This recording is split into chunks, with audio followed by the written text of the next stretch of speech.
Plastic road കേട്ടിട്ട് അതിശയം തോന്നുന്നുണ്ടോ?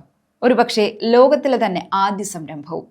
ഉപയോഗശേഷം വലിച്ചെറിയുന്ന പ്ലാസ്റ്റിക് മാലിന്യങ്ങൾ പുനരുപയോഗിച്ചുകൊണ്ടുള്ള ഒരു വികസന പാത തലസ്ഥാന നഗരിയായ ഡൽഹിയിലാണ് പരീക്ഷണത്തിനൊരുങ്ങുന്നത്.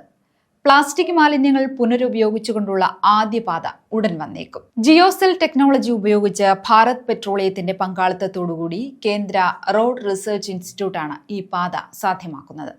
കർശനമായ പരിശോധനകൾക്ക് ശേഷം പേറ്റന്റിനായി അപേക്ഷ സമർപ്പിക്കും.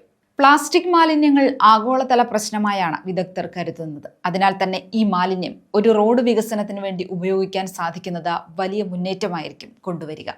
വിജയിക്കുകയാണെങ്കിൽ മറ്റു രാജ്യങ്ങളിലും സമാനമായ പദ്ധതി നടപ്പാക്കുന്നതിന് രാജ്യത്തിന് പിന്തുണ നൽകാനും കഴിയും. ഡൽഹി മുംബൈ എക്സ്പ്രസ് വേയോട് ചേർന്നായിരിക്കും ഇതിന്റെ നിർമ്മാണം. റോഡ് നിർമ്മിക്കുന്നതിനായി പ്രത്യേക വലുപ്പത്തിലുള്ള ബോക്സുകൾ നിർമ്മിക്കുകയാണ് ആദ്യപടി. ഇതിലേക്ക് ബിറ്റുമിൻ മിക്സ് നിറയ്ക്കും.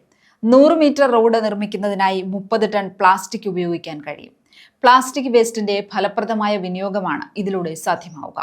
റോഡുകളുടെ വികസനം സാധ്യമാകുമെന്ന് മാത്രമല്ല, പ്ലാസ്റ്റിക് വേസ്റ്റുകൾ കാര്യക്ഷമമായി നിയന്ത്രിക്കാനും ഇതിലൂടെ കഴിയുമെന്നാണ് പുതിയ പദ്ധതിയുടെ ഏറ്റവും വലിയ പ്രത്യേകത.